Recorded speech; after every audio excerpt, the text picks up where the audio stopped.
नमस्कार, कशिश न्यूज का digital platform देख रहे हैं आप। मैं हूं रश्मि श्रीवास्तव आपके साथ।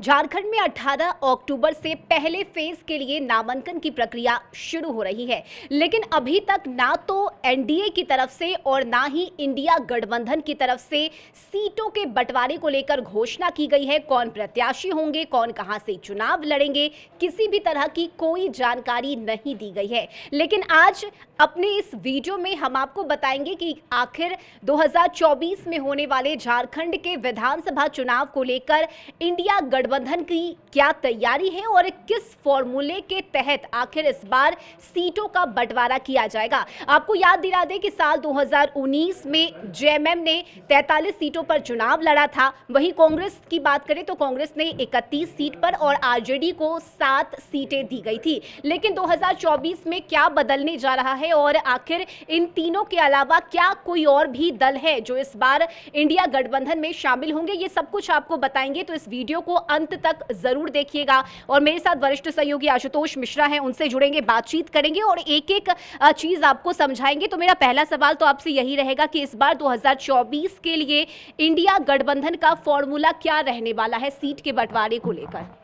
बिल्कुल ठीक ही कहा आपने। पिछली बार 43 पर जेएमएम, 31 पर कांग्रेस और 7 सीटों पर आरजेडी ने चुनाव लड़ा था। 43 में से 30 सीटें जेएमएम ने जीती थी। इसके अलावा 16 सीटों पर कांग्रेस ने कब्जा जमाया था, यानी विधायक चुने गए थे, और 7 में से 1 सीट आरजेडी को मिली थी। यानी परफॉर्मेंस के नज़रिए से देखा जाए तो जेएमएम का परफॉर्मेंस दमदार रहा था।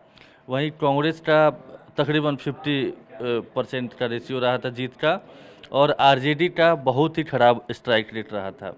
तो ऐसे में इस बार इन सब चीज़ों को नोटिस किया गया है और इन सब चीज़ों से सबक और सीख लेकर के आगे बढ़ने की बात सामने आ रही है। और आपने कहा कि इस बार कौन से दल क्या ऐड ऑन हो सकते हैं, गठबंधन में शामिल हो सकते हैं, तो बिल्कुल वाम दल इस बार इंडिया अलायंस के हिस्सा होने जा रहे हैं और लोकसभा चुनाव में भी वाम दल मिलकर लड़ा था इंडिया अलायंस के साथ। 1 सीट दी गई थी वाम दल के खाते में, राजकुमार यादव ने चुनाव लड़ा था। तो इस बार विधानसभा चुनाव में भी इंडिया अलायंस में वो शामिल होने जा रहा है और उसको जितनी सीटें दी जाने वाली है, जो बताया जा रहा है आंकड़ा 4 के आसपास सीट दी जा सकती है, वो सीटें जाहिर तौर पर इन्हीं तीनों दलों के बीच से कटौती होगी। तो जेएमएम का चुनावी परफॉर्मेंस बहुत बेहतर रहा था पिछली बार और इस बार उम्मीद है कि उससे भी बेहतर हो सकता है, चूँकि हेमंत सोरेन और कल्पना सोरेन के प्रति लोगों में एक सहानुभूति की लहर है, या फिर जिस तरीके से कैंपेनिंग वो लोग कर रहे हैं, मैया सम्मान योजना, तरह तरह की योजनाएं जो धरातल पे उतरी है, ख़ास तौर पर लास्ट 2-3-4 महीने में, उससे लोग ज़्यादा कनेक्टेड हुए हैं, ऐसा जेएमएम को लगता है और इंडिया अलायंस को भी लगता है। तो इस लिहाज से जेएमएम अपनी सीटों में कमी नहीं करने जा रहा है, बल्कि और एक्सपेक्ट कर रहा है कि और ज़्यादा सीटों पर हम चुनाव लड़ें। तो जाहिर तौर पर कांग्रेस और आरजेडी की सीटों से कटौती होगी। जो 4 सीटें अब तक जो जानकारी सामने आ रही है वाम दल को दी जा सकती है। तो 4 में से जो खबरें छनकर सामने आ रही है, कोई आधिकारिक पुष्टि नहीं हुई है, अब तक फाइनल नहीं हुआ है, ऐलान भी नहीं हुआ है। 2 सीट आरजेडी के हिस्से से काटी जा सकती है और 2 सीट कांग्रेस के कोटे से काटी जा सकती है, निकाली जा सकती है, और वो 4 सीटें वाम दल के हिस्से में जा सकती है। यानी जेएमएम 43 सीट पिछली बार लड़ा था, तो 43 सीट पर इस बार भी लड़ता हुआ नज़र आ सकता है।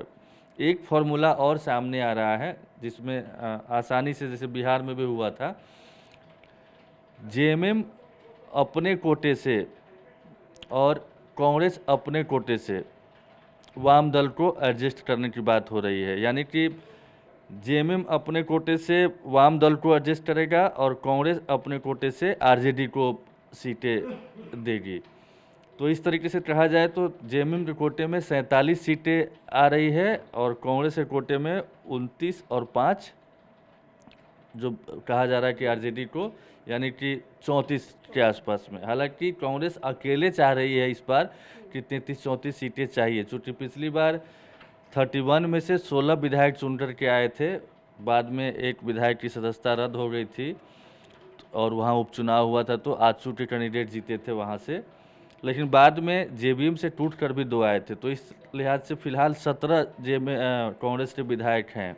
तो 2 + 31 + 2 33 ऐसे ही स्वाभाविक दावेदारी बनती है और एक और सीट एक्सपेक्ट कर रहा था, लेकिन 33 पर कम से कम चाह रही है कांग्रेस, 33 कम से कम मिल जाए।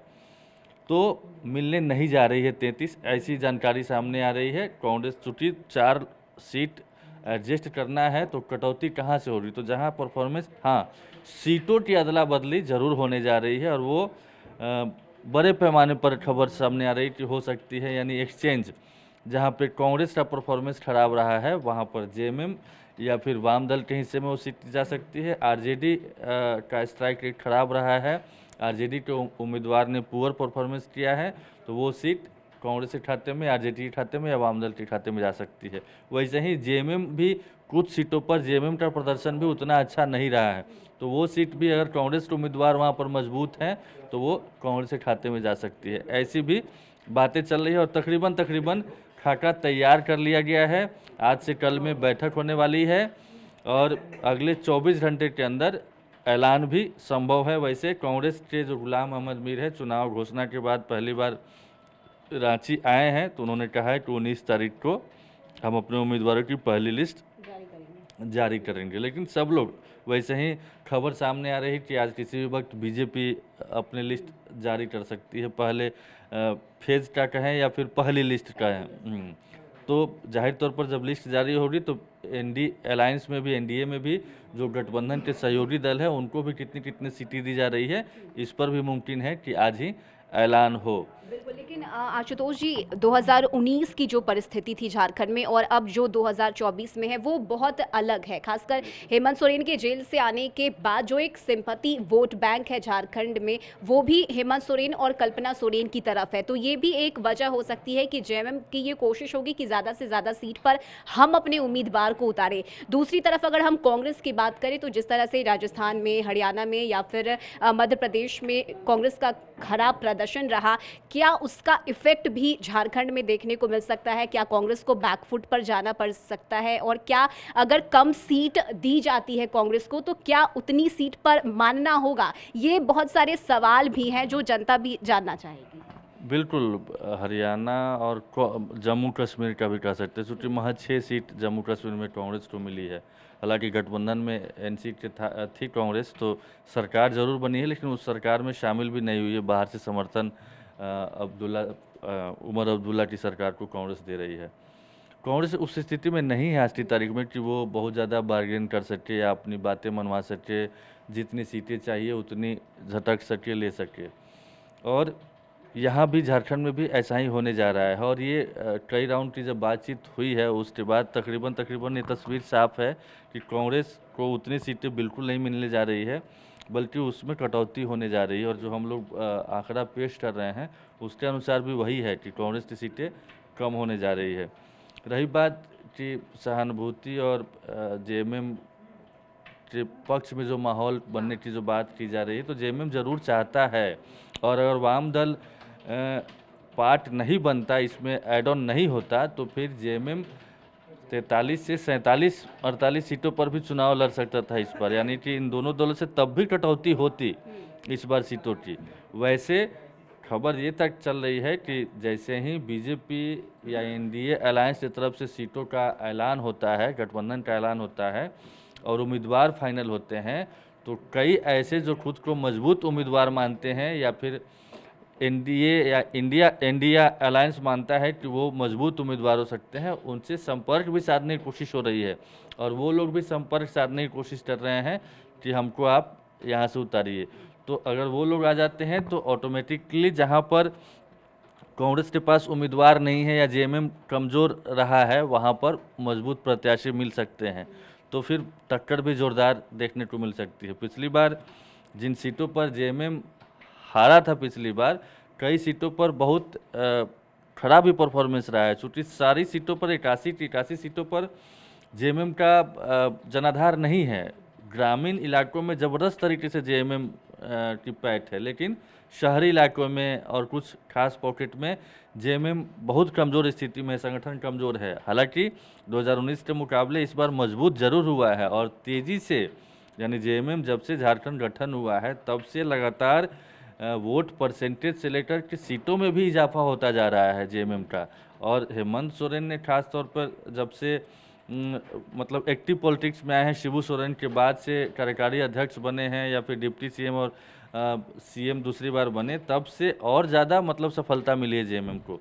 तो इसको भुनाने की कोशिश हो रही है और इसी के तहत जो फॉर्मूला सामने आ रहा है वही 43, 4 वाम दल, 5 सीट आरजेडी के खाते में और 29 कांग्रेस के खाते हुए में जाती दिख रही है। हालांकि एक बार फिर से हम दोहराएंगे कि अभी तक इसका कोई औपचारिक ऐलान नहीं हुआ है, आधिकारिक बयान सामने नहीं आया है, लेकिन ऐसी ही सूचना मिल रही है। यानी इस बार आईएनडीआईए अलायंस में जेएमएम, कांग्रेस, आरजेडी और इसके अलावा वाम दल है जो इस बार 2024 में मिलकर चुनाव लड़ेगा झारखंड में। बिल्कुल, वाम दल को लेने के पीछे की वजह है कि कई 3-4 सीटें हैं जहां पर वाम दल के कैंडिडेट चुनाव जीतते रहे हैं या फाइट में रहे हैं। निरसा हो गया, सिंदरी भी है, उसके अलावा 1-2 सीट और है जहां से वाम दल जीता भी है, परफॉर्मेंस भी बेहतर रहा है। बहरागोड़ा शायद है जहां तक मुझे याद है, एक और सीट है। तो वहां पर कभी न कभी वाम दल के जीतते रहे या नंबर 2 पे रहे हैं, मजबूत स्थिति में रहे हैं। इसीलिए इंडिया अलायंस को लगता है कि अगर वाम दल के उम्मीदवार वहां पर चुनाव लड़ते हैं और हम लोग भी सपोर्ट कर देते हैं, गठबंधन के तहत आते हैं, तो वो सीट हमारी झोली में जा सकती है और उसकी ऑलमोस्ट गारंटी है, मतलब गुंजाइश ज़्यादा है, परसेंटेज ज़्यादा है जीत का। इसीलिए इंडिया अलायंस को जो पुराने पार्टनर है 3, उसको वाम दल को सीट देने में रत्ती भर भी गुरेज नहीं है और सीटें देने जा रहे हैं गठबंधन के शामिल। और इस बार 2024 के विधानसभा चुनाव की अगर हम बात करें तो चाहे वो एनडीए हो या फिर इंडिया गठबंधन, दोनों ही इस बार जीत की कोशिश में है और चाहे उसके लिए कोई भी हथकंडे अपनाने को पड़े, दोनों ही तरफ से तैयारी जो है वो पुरजोर की जा रही है ताकि 24 में जीत हासिल किया जा सके। बहुत शुक्रिया आशुतोष जी आपका इस जानकारी के लिए। और झारखंड में एनडीए और आईएनडीआईए अलायंस दोनों की ही तरफ से फिलहाल सीट के बंटवारे को लेकर घोषणा नहीं की गई है। इंतजार किया जा रहा है कि कब इंडिया गठबंधन की तरफ से सीट के बंटवारे को लेकर जो ऐलान है वो किया जाएगा। लेकिन बड़ी बात यह है कि इस बार 2024 में बहुत कुछ बदलाव आपको देखने को मिलेगा। इस बार इंडिया गठबंधन में वाम दल भी शामिल है और साथ में ही मिलकर इस बार झारखंड में चुनाव लड़ने की तैयारी वाम दल की है। ऐसे में अगर आपकी भी कोई राय है या अगर आपके कोई सवाल है जो आप पूछना चाहते हैं तो कमेंट करके आप अपने सवाल भी पूछ सकते हैं। वीडियो को शेयर कीजिए, लाइक कीजिए, कमेंट करके आप अपनी राय हमें बताइए। साथ ही हमारे फेसबुक और यूट्यूब चैनल को सब्सक्राइब ज़रूर कर लीजिए। नमस्कार।